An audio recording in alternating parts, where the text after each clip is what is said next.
Hey guys, welcome back to another easy DIY video. Today I have the install of a relocation kit from Stoltec for this rear brake reservoir. Now if you're like me and you removed your rear pegs, which are basically useless to most riders on the FZ, well, you're left with the reservoir just sticking out here. However, you've managed to remount it. If like me, you just repurposed a little bit of the bracket off the rear of the 17 here, or fabricated your own, however you did it, if it's back up here, kind of sticks out of place. It never really bothered me, but it was very noticeable. You can't look straight through the bike, especially now that I've done the suspension. It just sticks out to me, seeing the nice red spring in there, and then your eye goes right to the reservoir. And more than one person has seen the bike for the first time, gone around and, oh, that's really cool, good. What's with that right there? So it does stick out. Now, when I first saw this kit on the website, I thought it was basically just a custom bracket, and it's just unbolting it and moving it down there. But there is a bit more to this, so I just want you to be aware. This isn't going to be anything too difficult, but we do need some tools. You're going to need a little bit of anti-seize. The whole premise behind this thing is we're removing the master cylinder so that we can put in some longer studs, some longer bolts. There is a custom bracket, and it will then mount to the same bolts that are holding the master cylinder. We're going to be cutting the reservoir feed line and then stuffing it way down in here. It's going to look a lot better. It's going to look like it was meant to be there. Yamaha has this habit of putting their reservoir way above the master cylinder. Has to be above it to gravity feed anyway, but there's no need to put it a foot or more above the dang thing. They could have tucked it up in here somewhere. They could have put it under the seat. A lot of options, but they chose to hang it out here. With the rear pegs, it's passable. You don't really notice it, but without the pegs, it's an issue. So Stoltec gives us the bracket. They give us two longer studs with custom spacers to go between the master cylinder and the bracket, and a washer and a hose clamp. So that's all there is to the kit. It is going to require a little work. Like I said, we are going to be draining the rear brake system because we're going to be taking these parts off. So you have to be comfortable with doing that. You're going to need a new bottle. And I mean new bottle, unopened. Do not use one that's been sitting around your garage for a while, of .4 brake fluid to refill it. We are going to be then, of course, flushing and bleeding the rear system, so you need to be comfortable doing that and have the tools to do that. And you're going to need at least access to a Dremel. Tip with that, you may not have a Dremel, you may not want to spend the money on a Dremel, but you probably know somebody that has one. Go to Home Depot, go to Lowe's, whatever. Get a little pack of cut-off wheels. You're going to need one for this anyway, and that makes a great thank you gift for someone letting them borrow your Dremel. So, that being said, we've got some very detailed instructions here from Stoltec. They're suggesting 30 to 45 minutes. It's going to take me a couple hours because I'm filming, but just reading through it, that's probably about accurate. It's turning 1, 2, 3, 4 bolts, pulling out a cotter pin, doing some cuts with a razor, and just being very careful. And note, we are dealing with brake fluid. Be very careful. I'm going to be using some rags. I'm not getting a drop anywhere on my paint. If you do happen to get some on your paint, immediately flush it with water. Have a cup of water here nearby you, so just in case you do get a drop, rinse it off immediately. Depending on the part, it can be from seconds to a minute to ruin whatever your part gets dropped on. All right, enough chit chat, let's get into it. First thing I'm going to do is remove these two mounting bolts that holds our master cylinder, which is just a piston that pushes the brake fluid through, onto the bracket here. That's going to allow us to move it up far enough so that we can get it off the pivot. There's a cotter pin. You won't be able to see it here on camera, but there's a cotter pin right here with a stud going through. We're just going to remove the cotter pin. This will come up enough to slide it out, and then our master cylinder will be free. We're not disconnecting the brake line, so we don't have to do anything with that.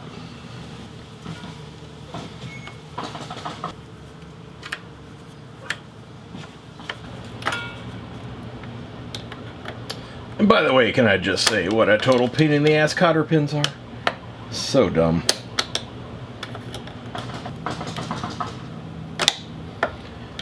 There we go. So you gotta flatten out the one side, push it through or pull it through from the other.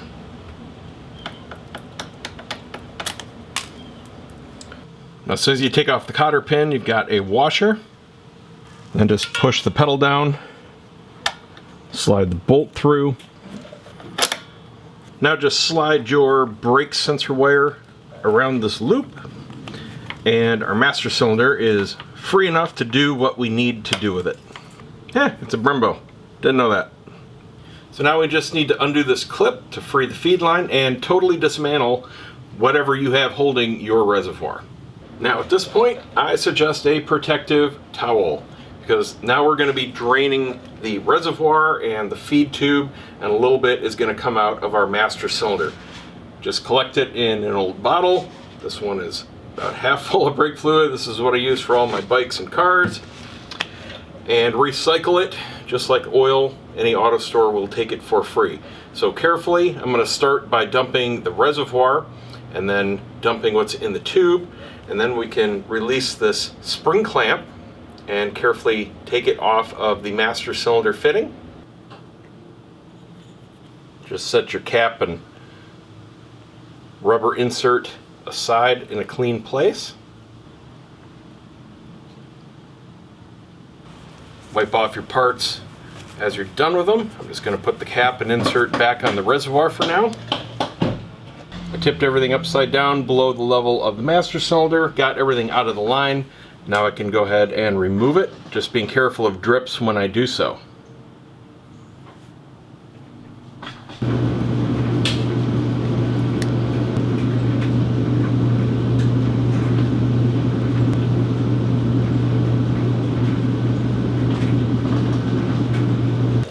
Now to make sure no debris gets in here, we want to cover up the inlet. I'm just going to take a little piece of a baggie I cut off and a zip tie.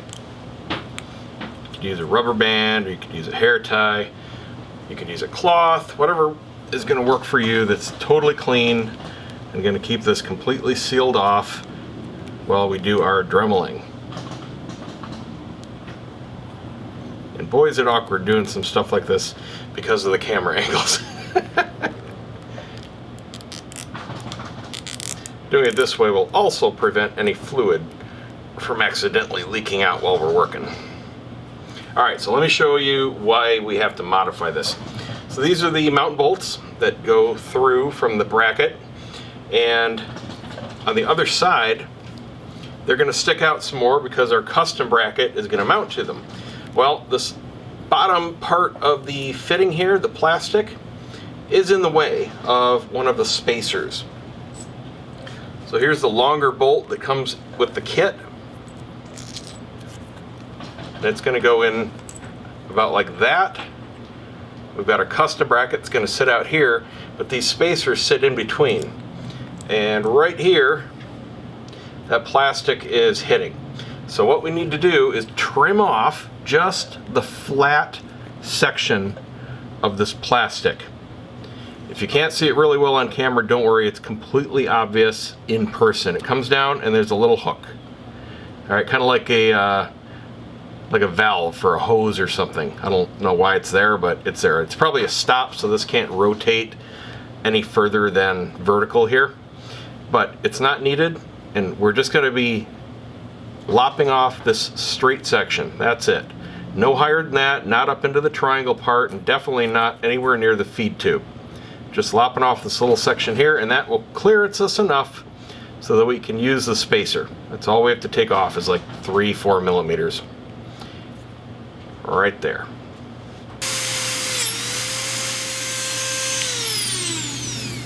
Now we can take off our zip tie and cover.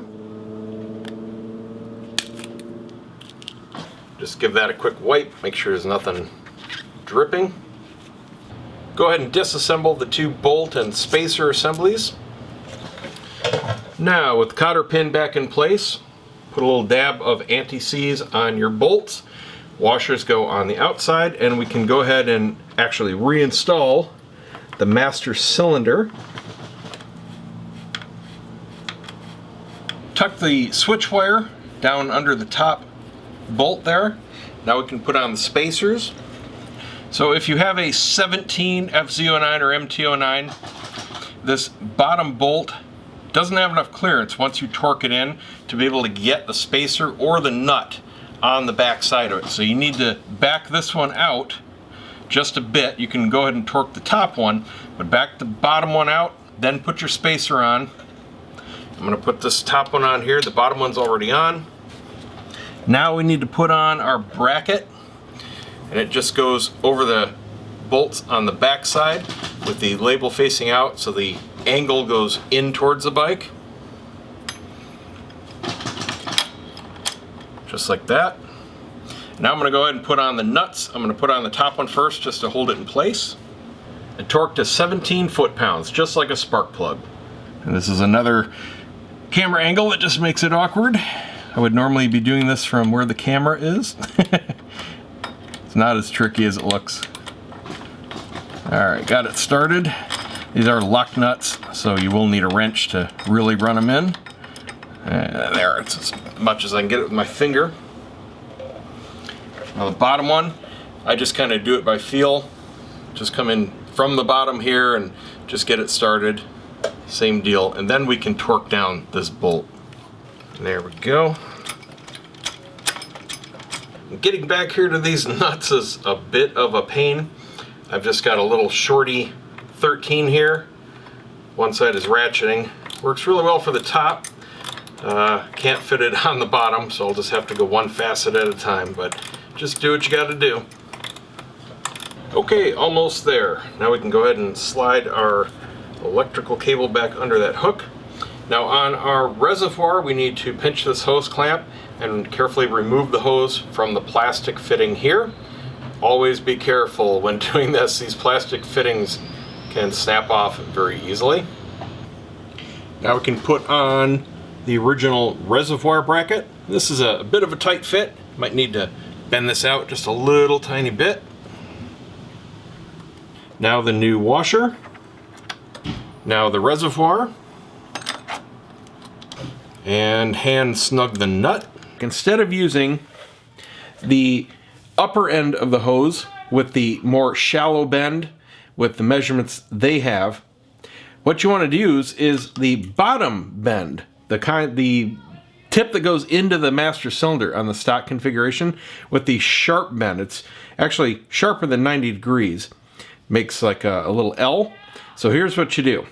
This is how it looks off the bike. This is where it goes right to the master cylinder. Cut it completely flush, right with the section here that doesn't have the sheath. So you just cut that off. That's going to be your final end, and then what you want to do is trim the sheath back 3/4 of an inch or an inch or so to reveal this smaller end. And the only reason we have to do that is so that we can reuse the stock pinch spring hose clamp off the bike, and now that will fit and actually go right on here, and we don't have to buy any more clamps, and it's nice and black and stock looking. That's what I like. The other end, we don't even have to trim the sheath because we can use the regular hose clamp that they give us, and it's completely hidden behind the bracket here anyway, so it doesn't matter what it looks like, you don't see it. And this is more than large enough to go over it as is. So bingo bango, we're back in business. Now the cool thing is this fits almost perfectly. And by the way, just trim this to length. Put this on your reservoir and then just eyeball it and trim it. This angle is just about exact. I mean, look at that. Barely a bend. So that's absolutely perfect. Now I'm going to go ahead and finish up the assembly. That's it. And look at that. I mean, that's how the stock line lays. I didn't have to bend this into place. And now we've got a good inch or so between our very hot clutch and the brake reservoir line. So that's not going to be heated up like the other configuration would, where it's just a couple millimeters away and a very sharp bend. That works a lot better, at least on this 17. So that's all mounted. I've got the spring clamp that came, not the spring clamp, the screw clamp that came with the kit down in here. It's hard to see, but it's right up in there. can only put it in one way. It's kind of self-explanatory. So now all we have to do is fill it and, very importantly, bleed it. Bleeding this is totally simple. If your bike is like this, relatively new, you can go ahead and just top it off and, like I said, bleed it. If it's more than a couple years old, though, you're going to want to flush the system out. And, of course, do the front as well if you're going to do that. And it doesn't take anything special. Bare minimum, you just need a tube that fits your nipple in the back and some kind of container to catch it. This is off a Mighty Vac, but you don't need any special tools to do this. All we need is a 10 mil open end or box end wrench. And this is our little bleed nipple right here. There's a rubber cap on it. Pop that off, and here's how it works. This is just a little valve, and we're just going to be opening it about an eighth of a turn. You want to loosen it up first, all right? So it's really easy to turn, and all we're going to do is fill up the system. We're going to top off the reservoir here. It's not mounted, so that we can take off the lid. We're going to use new brake fluid. We're going to top it off, fill the line up there, fill the reservoir. And then with one hand, we're going to push down on the pedal to build pressure. We're going to crack that open about an eighth of a turn real quick and then close it. And then release the pedal. Press it again, build up pressure. We're going to keep doing that until it's all pressurized out, until you don't see any air bubbles coming out. If you've completely drained your system, it's going to take a while. You could also use a vacuum device like a Mighty Vac. You could use, I have a power bleeder that I use for my cars, whatever you want to do. But this is the most simple, requires no special tools kind of flushing and bleeding. So let's do that. We're just letting the air bubbles work their way out a little bit here. It's draining down and just filling a little bit in the master cylinder and the feed line here. And of course, if you're worried, cover everything with towels. Once again, you don't want to get this on your paint. If you've worked around brake stuff long enough and you're comfortable, you can do it like this. All right, so that line's full. We do have pressure, so that's working. I'm going to go ahead and put the cap on here without the rubber, just so it doesn't take up any space in there. I just want to prevent anything from spilling while I'm working. So now the cap's off, the wrench is on, ready to go. Just going to attach my bleed line, and this can be any kind of hose that fits. Doesn't have to be anything special. I'm just going to let my canister drop down here out of the way. Doesn't need to be anything special either. You can put it right into an old can of brake fluid or empty Tupperware, whatever you got. So now I'm going to hold pressure down on the pedal and crack open the wrench. Just real quick, open and shut. Pedal goes down and you can see a little bit of fluid came out. You want to do this quick enough where you don't lose all the pressure that you're putting on the pedal. Otherwise it tries to suck back up the air. It's real quick, all right? I did it slow there so you could see what I'm doing, but now I'm going to do it fast enough so it's not going to want to suck anything back up. Got pressure, open, close. And you can see the pedal drops very quickly as soon as you open it. Pressure, maybe you can see it. Let me flip it around just in case. All right, so obviously hanging over the bike is not the best position to do this, but it's good for the camera. Pressure, open, close. Pressure, open, close. This is all you have to do to flush your brakes. You just keep doing that. All right, that looks good. So now we just want to make sure that our level is below the upper line, and we can go ahead and put back in our rubber gasket and tighten this bolt down. And there we go. I think that looks so much better. That looks so much cleaner. Now you can see straight through the bike just like it was made to be that way, especially without those useless rear pegs in the way.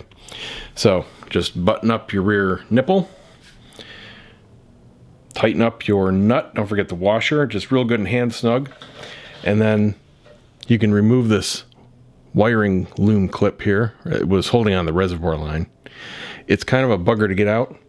You just have to wiggle and twist, and that's it. So there you go, very inexpensive for what you get. That definitely cleans that up. perfect. So that's it. Hope this helps somebody. Stay tuned for more vids, and we'll see you next time.